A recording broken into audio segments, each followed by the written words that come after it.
Na Rádio Super, Política em Análise, com Ricardo Corrêa. Fazendo a nossa ponte aérea PH Capital Federal, vamos falar com o editor-chefe de O Tempo, Ricardo Corrêa. Muito boa tarde, Ricardo. Boa tarde, Léo. Boa tarde a todos os ouvintes. Ricardo, desde aquela mudança no comando do Exército, né, das Forças Armadas, enfim, a gente tem visto aí o governo federal se movimentando bastante para afastar a política de dentro dos quartéis e tomando também outras iniciativas para resguardar a segurança completa do presidente Lula. E a gente tem mais novidades sobre esse assunto?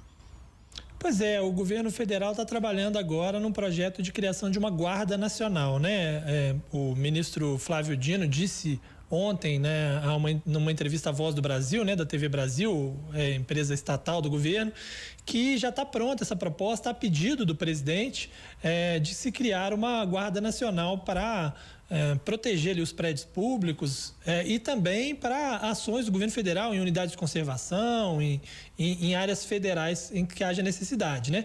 Que é diferente da Força Nacional que existe hoje, por vários motivos. Primeiro, porque a Força Nacional ela é temporária. Segundo, porque ela não tem um contingente próprio, né? Ela arregimenta contingentes de polícias militares, né? E terceiro, justamente por isso, porque por arregimentar de forças militares, ela tem um contingente militar. E a Guarda Nacional teria um contingente civil com um concurso público próprio, que ficariam permanentemente sob o controle de um comando próprio e serviria para isso. O argumento do Flávio Dino é o de que essa guarda seria importante para evitar que o governo ficasse sempre nas mãos do governo do Distrito Federal. Ele dá esse exemplo, se a gente tiver um governo do Distrito Federal extremista, por exemplo, né, a palavra que ele usa, como é que a gente vai proteger os prédios públicos, já que a força seria da Polícia Militar do Distrito Federal? Então, a sugestão dele é de se criar uma Guarda Nacional. Já se viu isso em outros países, né, de uma forma ou de outra, bem eficientes ou não. Os Estados Unidos, por exemplo, tem a Guarda Nacional que cuida da segurança interna do país. A Venezuela criou uma guarda bolivariana, né, para proteger ali o regime de Nicolás Maduro.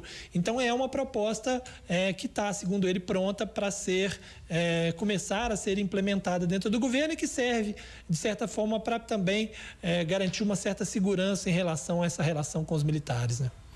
A gente tem alguns exemplos na América Latina, né, Ricardo? Você citou aí a guarda da Venezuela, mas na Venezuela, além de uma guarda oficial, mas é integrada também por muitos, vamos dizer assim, clandestinos, né? Uma guarda paramilitar, né? O que não aconteceria no Brasil, assim a gente espera, né? Exatamente, seria muito mais um caminho normal que se dá em outros países também, né? Que há uma polícia específica para cuidar da questão federal nos distritos federais, né? Para que haja proteção a essas sedes do que propriamente algo porque você acha que a situação da Venezuela é muito diferente da nossa, né? Então, sim, ela gera uma clandestinidade, como você disse, que não comportaria, obviamente, na situação brasileira, mas de certa forma é uma resposta do governo a essa necessidade, e acho que faz todo sentido. De fato, o governo federal deveria ter uma força própria para esse tipo de situação, não deveria depender da Polícia Militar do Distrito Federal, que devia estar restrita a cuidar das outras áreas do Distrito Federal, das regiões administrativas, né, para coibir a violência no Distrito Federal, que, aliás, em geral, é uma taxa de violência baixa, né, em relação a outros lugares, e, de fato, as Forças Armadas também não serviriam para essa tarefa, já que a missão das Forças Armadas é outra completamente diferente, é proteger fronteiras, cuidar da segurança externa do país, né? Sim. Agora, mudando de assunto e indo para a repercussão das falas do presidente Lula no Congresso Nacional, a gente tem aí a iniciativa do deputado federal Sanderson, do PL, ele que é do Rio Grande do Sul, e que apresentou à Câmara o primeiro pedido de impeachment do presidente Lula.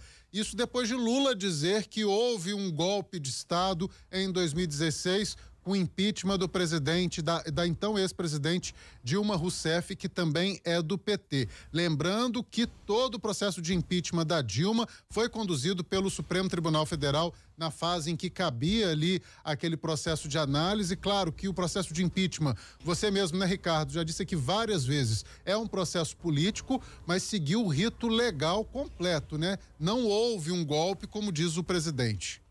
Exatamente, a repercussão, como você disse, vem de várias formas, né? Inclusive do próprio MDB, da reação do Michel Temer. Isso, de certa forma, atrapalha um pouco a articulação do governo, né? Não é o ideal para um governo que quer construir uma maioria, que precisa de partidos de centro e partidos de centro que votaram a favor do impeachment, e gerou essa consequência na luta política, que é esse pedido de impeachment feito pelo Sanderson, um deputado próximo a Bolsonaro, lá do Rio Grande do Sul, né?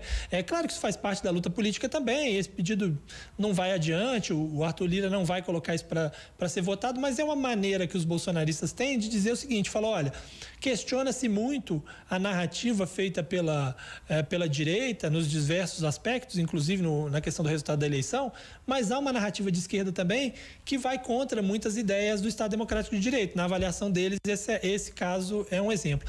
Não é exatamente novo, né, esse argumento do PT e dos partidos de esquerda de que houve um golpe. Na época, as pessoas vão lembrar que o argumento era não vai ter golpe, né? Eles tinham um grito de guerra, né? Não vai ter golpe, vai ter luta, ou seja, não é novo isso. Só a diferença é que, enquanto o partido estava na oposição, isso fazia parte de um discurso de partido.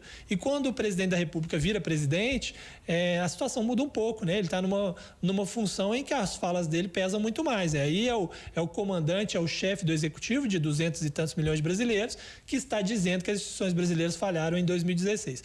Como eu disse, é um processo político, há questionamentos a esse respeito, sobretudo porque a pedalada fiscal foi feita por outros governantes que não perderam o cargo, mas o processo político é definido por maioria política. Quem não tem maioria política corre risco de ser impeachmentado, né? O presidente Michel Temer, por exemplo, não sofreu com as denúncias contra ele porque tinha maioria política. O presidente Jair Bolsonaro porque construiu com o Centrão uma maioria política. Então, a decisão sobre o processo de impeachment ela é muito mais política do que técnica, né?